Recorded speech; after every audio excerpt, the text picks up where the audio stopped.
Nous allons exceptionnellement pour lui faire un deuxième exemple avec le verbe dire. Pour voir si le caractère irrégulier se confirme. De sorte que vous aurez, si vous devez conjuguer le verbe dire au présent de l'indicatif, vous allez avoir je dis, tu dis, il dit, nous, je mets dit, vous, je mets dit aussi, et on verra ce qui va se passer. Il ou elle, je mets aussi dit. Regardez, vous avez je dis, et c'est comme ça justement il se conjugue. Quand vous dites je dis, tu dis, il ou elle dit, n'est-ce pas? Alors, à partir de nous, la terminaison ONS semble aller, nous disons, voilà, nous disons que, ou nous disons non à cette manière de faire, etc. Que dit de vous? Vous allez avoir en ce moment, au lieu de vous disiez, parce qu'on devrait aller en ce moment avec la logique, non, ça ne peut pas marcher. Il change de forme ici pour devenir vous dites. Et justement, qu'est-ce qu'on dit maintenant de cette forme? Donc, vous voyez que la conjugaison a quelque chose qui va ressembler à l'aléatoire, mais en réalité, ce n'est pas l'aléatoire. Ce sont des spécificités à certaines personnes. Car en français, on ne peut pas dire « vous disiez ». Ce n'est pas bien dit. D'accord?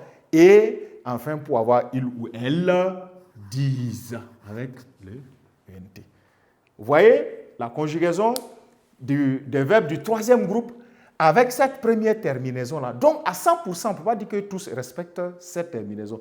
Certains respectent cela correctement, d'accord. D'autres, par contre, échappent à cela. Et il n'y a pas que le verbe dire dans les différentes pratiques, dans les exercices. Peut-être que nous en découvrirons d'autres.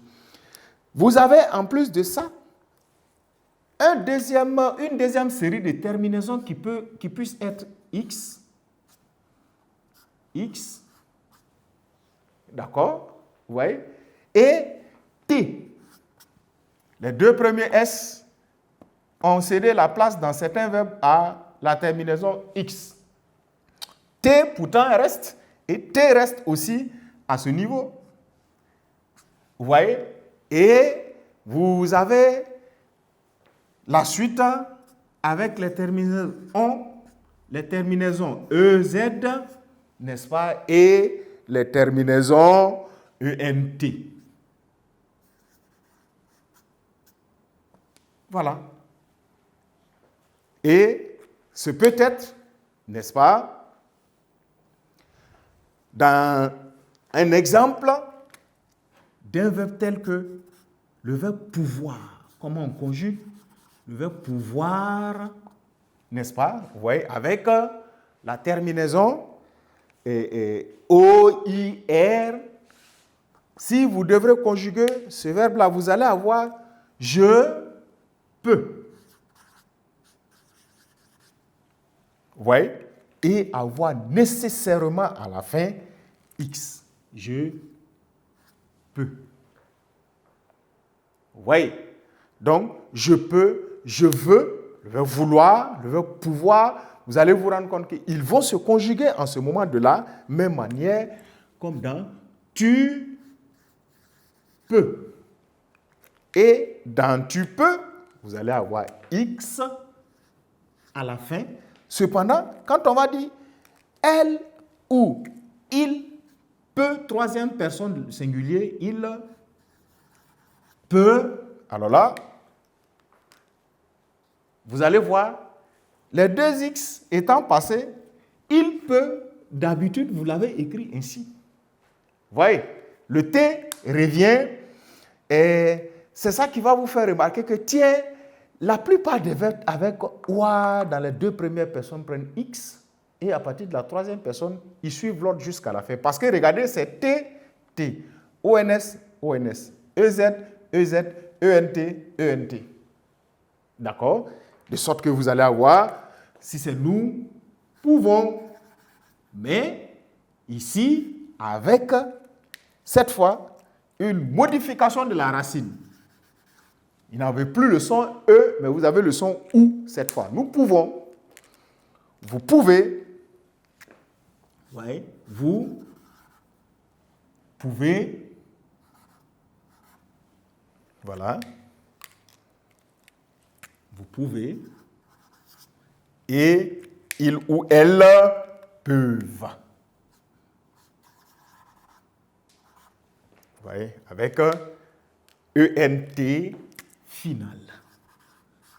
Alors, voilà, si vous voulez, la plupart du temps, un comportement quelque peu, on ne va pas dire bizarre, mais naturel des verbes du troisième groupe qui, selon leur terminaison, parce que si c'était avec le verbe prendre, vous allez voir, et le verbe prendre allait suivre cette logique, sauf qu'il ne peut pas être un T à la fin, parce que prendre, dans sa racine, il y a la lettre D. Donc, je prends, tu prends, il ou elle prend. Vous allez avoir que le T dans le verbe venir va être un D dans le verbe prendre, répondre, et comprendre, détendre, etc. D'accord? Donc, voilà les deux types de désinences qu'on peut dire qui sont les plus fréquents et en plus de ça, ceux qui semblent être un peu stables. Le reste est une question du verbe à l'origine, en fonction de sa terminaison en dreux, en creux, n'est-ce pas? Voilà, où dans la racine du verbe, tu ne peux pas mettre un T parce que tous les verbes, selon toi, les verbes du troisième groupe fonctionnent ainsi. Arriver à un verbe tel que comprendre, elle comprend la leçon. Vous allez avoir D à la fin de comprendre, mais je comprends la leçon, ou bien tu prends, ou elle et il prend, n'est-ce pas, ne peuvent pas alors s'écrire de la même manière. Si le présent de l'indicatif se comporte comme tel, voyons maintenant à l'imparfait. Voilà, imparfait. Les verbes du troisième groupe. La plupart du temps, n'est-ce pas, ils ont fait l'effort d'avoir une cohérence ici. On va dire ici comme ça. Bon, ces verbes-là, ils ont une cohérence de terminaison qui fait que vous avez toujours, n'est-ce pas, le radical. Voilà. Vous avez, je vais écrire ainsi, radical.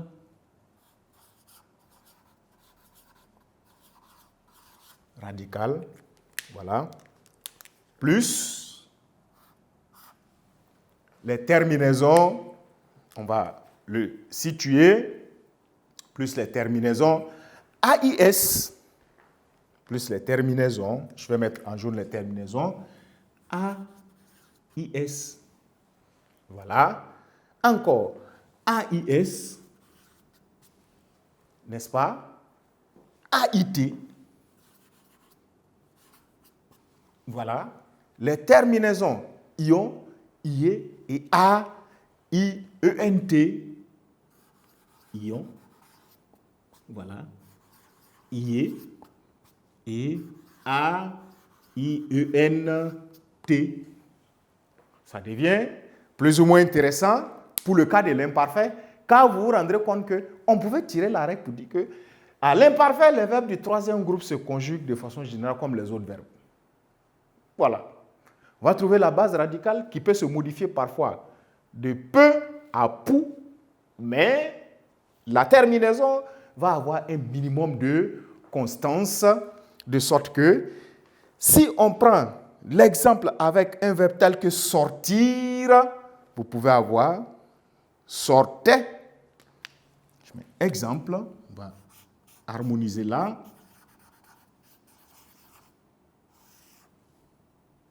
Vous voyez? Vous pouvez avoir, n'est-ce pas, sortait, conduisait, voyait.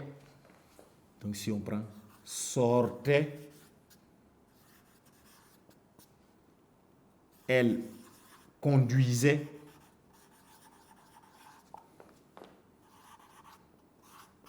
n'est-ce pas, nous partions, je voyais,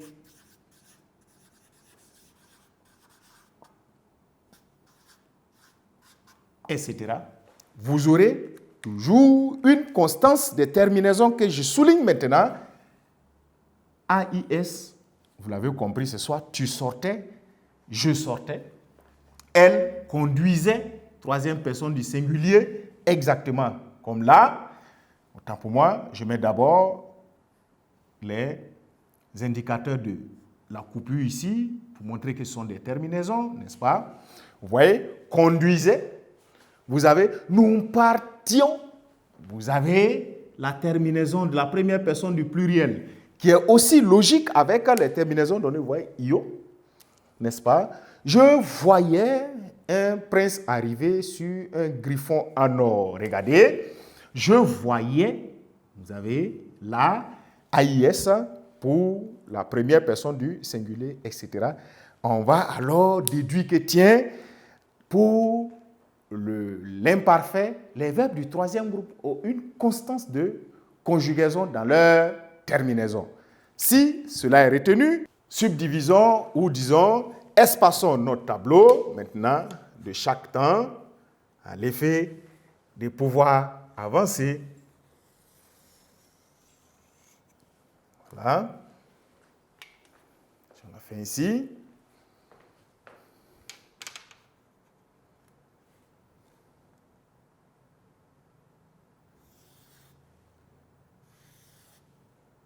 C'est ça. Et nous le prolongeons ici avec la première colonne qui va encore toujours indiquer les différents temps. Voilà. Et la deuxième, n'est-ce pas, les règles et les différentes observations en conjugaison.